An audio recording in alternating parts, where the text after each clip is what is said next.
I'm Karen, 28 years old, and divorced. After my first marriage failed when I was 25, I remarried a man I met at work a year ago. Now, my husband and I are enjoying a double income, no kids lifestyle.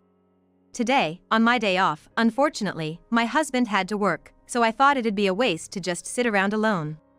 So, I decided to visit my parents' house, which I hadn't been able to do to my busy schedule. On my way back from running an errand my mom asked for, I spotted a person from my past within visible distance. I pulled my hat down to hide my face and started walking with my head down, trying to avoid them. Then, I heard a voice that still caused me a bit of pain, still sulking? It was definitely directed at me. When I looked up, there she was, Emily, an old childhood friend and the reason for my first marriage's failure. She had stolen my ex-husband from me. She casually greeted me, seemingly unconcerned about everything. "Isn't it unusual to bump into you here? You're visiting home, huh?" "I came back for the first time in a while." "Oh, I see. Came back home because you're alone and bored on your day off?" "Kind of. I thought maybe things got tough and you came running back here." "My bad," she said with a smirk, clearly not feeling sorry at all. To Emily, who successfully stole my ex from me, I must seem like a total loser. And she probably always will. Just when I had forgotten about those times, the memories came flooding back. I felt a heavy weight in my chest, and naturally, my gaze fell. "You're so easy to read, Karen." Emily, seeing my reaction, started laughing mockingly. "Still holding a grudge? People who can't be happy for others don't find happiness themselves, you know?" I thought, who's the twisted one here? Emily, who never wished for my happiness, is now laughing in that insincere way. She always had a knack for putting others down. "You know, you've always had your boyfriend stolen by me since high school. You still remember that?" "How could I forget? Stealing the most beautiful and smart girl's boyfriend? It meant I was the most beautiful girl in school. Felt invincible," she boasted. Emily hasn't changed, still taking pride in such old stories. "It's not like I was the most beautiful or smartest. Can we drop it? It's been over 10 years. "Oh come on, that false modesty of yours is what makes women enemies, you know? You never learn. Is that why your super successful husband left you? So, I guess I should thank you, huh?" It was clear this conversation wasn't going to end soon. Who's really being persistent here? Emily's nagging was just like it used to be in middle and high school. Emily and I went to the same middle and high school.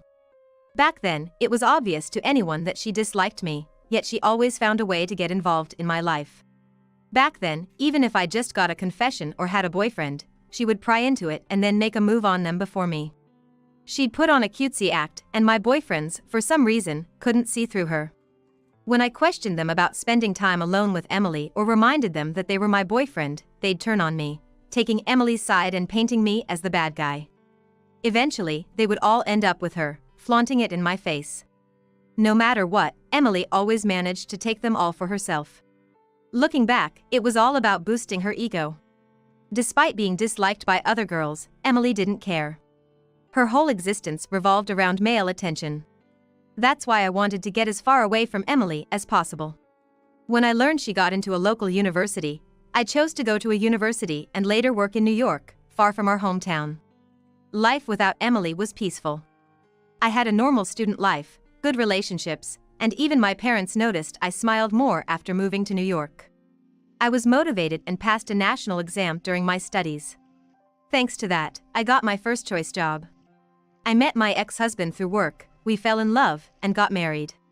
I was happy, thinking I'd spend my life with him. But Emily didn't let my happiness last. Despite having no contact for over 10 years, she somehow heard about my marriage back in our hometown, got close to my husband, and stole him away. I realized something was off right after the wedding. The sweet newlywed life was short-lived, and my husband's behavior became suspicious. Despite being newlyweds, my husband was constantly working overtime and our nights together were almost non-existent. When we did have time, it lacked the feeling of being loved, like back when we were single. It felt rough, cold, just a way for him to let off steam. Soon, his excuses of staying overnight at work or going on business trips became frequent, and his visits home decreased.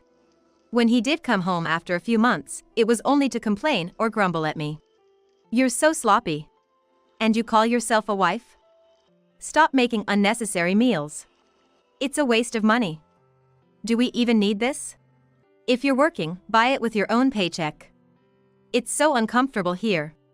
Wasting time with an unfriendly woman like you is the worst. Don't act all high and mighty just because you're a bit smart. Women should be charming, you know? These were just the tip of the iceberg, and there were times when he even got physically abusive. I couldn't bring myself to tell my parents, who were overjoyed about their daughter's marriage. I tried to manage work and home life while walking on eggshells around my husband. It's just a phase, like some kind of marriage blues. If I stay supportive and understanding, he'll come back to being the kind man he was, I believed and lived each day hoping for that. However, one day when I came back from work, there was Emily, entangled with my husband in our living room, greeting me, "Karen, long time no see." The moment I saw that, I realized everything. Again. I thought, accepting the truth. I felt cursed by my own lack of judgment. I signed the divorce papers handed to me and left our love nest the same day. A few days later, while I was feeling down in the monthly apartment I had hastily rented, my mom sent me a confused text, "Karen, you've got a bunch of boxes here?" When I visited home, I found numerous boxes in my room, all sent by Emily, now having the same last name as my ex-husband. Is this from Emily? Just like you guessed, Mom, it's that Emily, I told my speechless mother. I hadn't gone into details with her about the divorce. Or maybe it's more accurate to say I couldn't. But seeing the name on the boxes, she understood everything. Opening one of the haphazardly packed boxes was too overwhelming, so I quickly lay down on my bed, feeling exhausted. My mom, who had been watching from the doorway, didn't say a word. It took a year for those boxes to finally disappear from my room. Just recalling it makes me sick to my stomach, and now, the same person who caused all that damage is laughing in front of me again.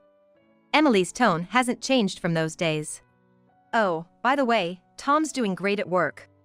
He might even become a department head soon. It's nice to have a husband on the fast track to success. Makes life so much easier, not having to work hard all the time." "I see. That's good. I don't want to end up like you, Karen. Not that I ever would." Such a meaningless conversation. I couldn't even bother to respond properly, but she kept throwing more topics at me. "What's the matter, Karen? Still sulking? Huh? Like I said earlier, people who can't be happy for others won't find happiness." "Is that so?" "It is. So why don't you come over to our place?" "What do you mean?" "Actually, we've had a baby." "Congratulations. It's the baby Tom and you couldn't have it." "So adorable. Tom's on a long business trip now, so I'm back at my parents' place." "I see. You should come over with your guy. You're still in New York, right?" "Yeah, but..." "Then come visit." "What?" "Come see our cute baby, the one you and Tom couldn't have." Emily's taunting face was just as I remembered, and I simply answered her. "Got it." "Really? For real?" "Emily said so, didn't she? She invited us to come over." "Well, yeah, but..." "So, it's settled then. We're going to visit your love nest with Tom. By the way, I'm still living in that house." "What?" "That's the house where Karen got dumped by Tom. You remember, right?" "Sure, I guess." "So, is next Sunday okay? Tom will be home then, he's usually busy.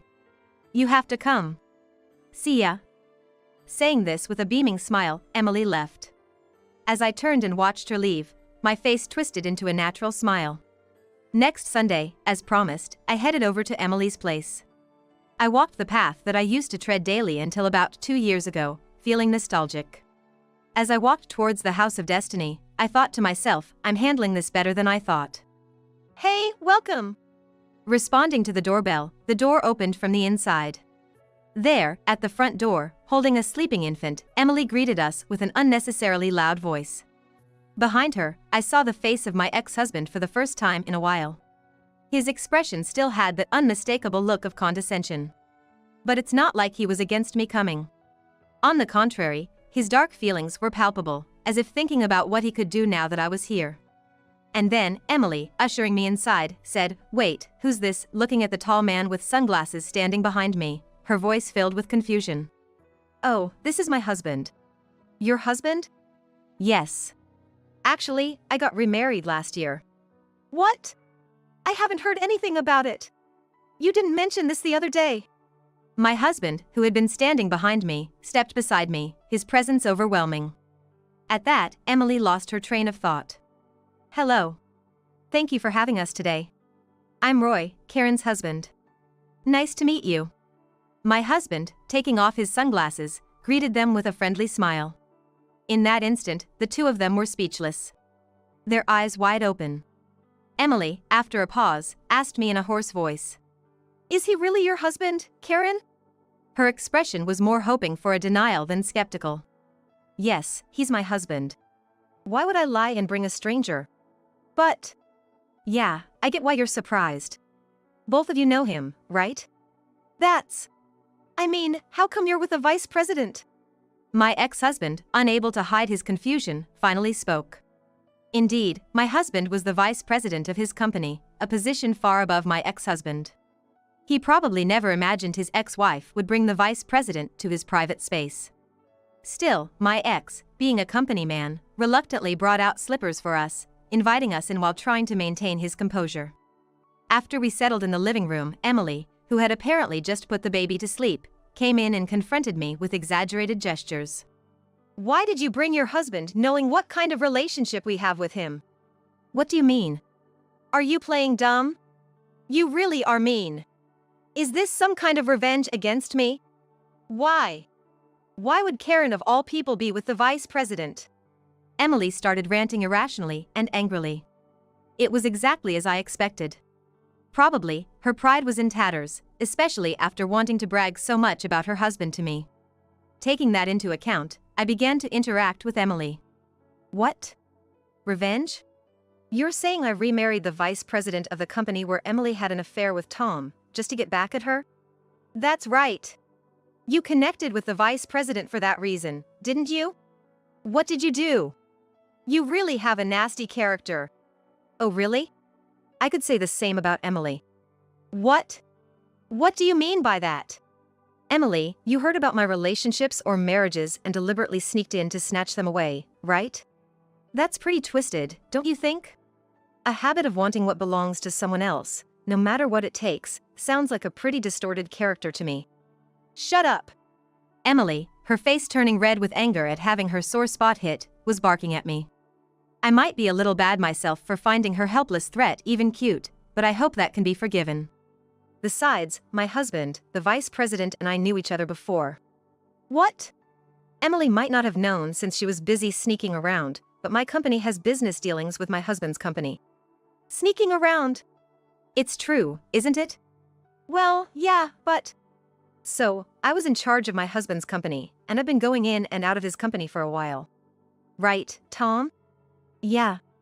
So, I didn't stalk or take advantage of him like Emily did. It just naturally turned into those feelings, that's all. After all, I met my husband because my company had dealings with my ex-husband's company. It started when my ex-husband approached me when I was visiting his company. Remembering that, I couldn't help but smirk at my ex-husband's uncomfortable expression. But Emily was different. Even after hearing all this, she definitely attacked me. Oh, so you were having an affair back then? What? You got close to such a handsome vice president, it's impossible not to have an affair, right? He's rich, competent, and his future is practically guaranteed. But isn't that the worst? Riding on someone else's divorce to justify an affair and move on? Karen, you're the worst. What do you mean? What are you trying to say? I mean, your husband, Tom, a subordinate of the vice president, wasn't coming home even though he's newly married. You showed your vulnerable side to the vice president on purpose to get close to him, right? Then you switched from manager Tom to the vice president. That's so cunning. I'm almost impressed by such naive thinking. To that, I responded coolly to Emily. That's not the case. I didn't even know about your affair until I got divorced. What? You didn't realize I was having an affair? I knew something was up. But I didn't know who the other person was. Then you should have blamed him. In a situation where Tom was already blaming me, if I did the same, it would only worsen things. But more than that, I thought it was a temporary escape from the stress of a new marriage and work, and that if I supported him, he would eventually come back. Putting it into words, I hurt myself with my own forgotten past. But Emily was relentless. Lies. You knew and let it happen, just acting for your own convenience. That's not true. You've always been like that. Playing the tragic heroine, quickly catching the next man. What? Your attitude, acting like a victim and making me the villain, really pissed me off. Beautiful, smart, with an unblemished character. Everyone sided with you. I really can't stand you. I had no idea that Emily had been persistently bothering me for such reasons, disrupting my student life. I was the one Emily made out to be the victim, losing allies by her own actions, but I was speechless at her self-centeredness. Excuse me, but... Seeing this, my husband stepped in between Emily and me. Isn't that all just a vicious cycle you've created yourself? Huh? You dislike Karen. No matter what she does, it doesn't sit right with you. That's why you keep hurting her. From an outsider's perspective, your actions aren't exactly supportable, and it's human nature to want to help someone who's hurt. And it's not something Karen created. You made these bad actions all by yourself. Why are you complaining about Karen? You're the only one who can stop what you started, right? Emily was speechless at my husband's completely reasonable words. Seeing her silenced, my husband continued. About what I said earlier, it's true that I had professional interactions with Karen for a few years. It's true we knew each other. But I had no idea she was married to Tom until their divorce. Neither she nor Tom ever mentioned they were married at work. Nobody even knew they were dating. Why not? Our wedding was really just close family, so no one from our companies knew who the other was. And the main reason is, Tom didn't want people to know his company was involved with his girlfriend or wife. At my words, both my ex-husband Tom, looking embarrassed, and Emily, unable to comprehend, were puzzled. The reason for this was clear and well-founded. I decided to enlighten Emily. Do you know why Tom didn't want people to know he was dating or married to me? Not at all. It makes no sense. Well, Tom didn't want people to know he was dating someone who worked at a better company and held a higher position than him. That was just like him. He had to date someone of high caliber. But he didn't want anyone to know if they were above him. I get it from a male perspective, but then what about his affair with Emily? She was below him in both educational and employment levels, so he felt superior. His words still infuriate me. Just because you're a bit smart, don't get all high and mighty. A woman's charm is most important. Emily seemed caught up in my words. Higher company and position? What do you mean? Exactly what I said. What's that? Unlike Emily, who never got a job and always worked part-time, I worked hard during college to get hired at my current company, and I've worked my way up to where I am now. So, it's ridiculous to think I'd jeopardize that for an affair. You get that, right, Emily? Emily was predictably infuriated by my words. What's that supposed to mean? What's your current position? You're saying you're different from me? Of course I am. A department manager who works hard compared to someone looking for men in part-time jobs? We're not even comparable. Department manager? Who's that? I've been talking about myself. I'm the manager. What? A manager at 30? Yes, I worked hard for it. A woman as a manager? A woman, yes. It's a modern era, Emily. Gender equality is a thing. Are you stuck in the past? I pressed on as Emily bit her lip in frustration. That's why I don't need my husband to climb the ladder, nor do I need to switch to a vice president. If I wanted more, I'd work for it myself. But I guess someone like Emily, who scouts for wealthy men in part-time jobs, wouldn't understand. Shut up. Maybe you used your charm to climb up. That's you, Emily, isn't it? What? You did the same recently. You seduced an elite guy at your part-time job and snatched him away. Once you had him, you quit the job and clung to him, stabbing the other woman in the back. Classic Emily. What? But you know, between Tom and me, I was the one earning more, right, Tom? Tom, looking down, nodded faintly, to Emily's muttered disbelief. My salary, thanks to the company size, was about 1.7 times Tom's. Sure, this house was bought in Tom's name, and he alone took out the mortgage, not because I didn't have money, but due to Tom's pride. He didn't want to share a loan with his wife, saying, taking out a loan with the wife, too embarrassing if anyone finds out. He insisted on paying for everything, the luxury car, the honeymoon, even when I offered to share. He burdened himself unnecessarily. What? So, you're super rich? That's why I said, I don't need a man for his money. You must have a lot saved up. The divorce settlement. Give it to me. What? Her statement was completely out of left field. How could she get to such a conclusion from that conversation? It made me sigh softly, wondering if Emily really just cares about money. I didn't think about it in the rush of our talk, but yes. We need to divide the property. The earnings during the marriage belong to both spouses, right? Your income is also Tom's. It's unbelievable that Emily, who always does such unreasonable things, knows about this. Maybe because it's related to money. I sighed again at her triumphant look. So, you know about that? Of course. I have to know these things so I don't lose out. But, unfortunately for you. What? The statute of limitations for divorce property division is limited. It's been years already. So, you can't claim any property division. What? No way. As Emily complained and continued to harass me, Tom desperately tried to stop her. Why are you stopping me? Just stop it. Why? She's just lying because she doesn't want to pay. If I don't get tricked, I can get the property division from her. As Emily's voice cracked in her tirade, Tom calmly responded. That's not going to happen. What? Karen isn't lying. What? Why? You believe Karen over me. It's not about believing or not believing. Then why? Karen is the head of the legal department at her company. The legal department? Not just that. She graduated from Keydong University's law school and is well-versed in law. She passed the Judicial Scrivener exam, a national legal qualification, while still in college. She may not be a lawyer, but she has far more legal knowledge than average. Karen does? So just stop it. It's pointless. What? Why? Why are you so weak towards this damn woman? Tom's feeble responses made Emily furious, but Tom seemed unusually timid, almost evasive. Then my husband gave the answer. Hey, Tom. What is it? Why are you so scared? You've been off since you knew I was coming, haven't you? What are you talking about? Tom tried to play dumb, but my husband cut to the chase. By the way, were you really on a long business trip? What? I heard from Karen that when she met your wife last week, you were on a long business trip and that's why she and the kids went back to her parents' house. Yeah, that's what I heard. Right, Emily? What? Oh, yeah. I said that.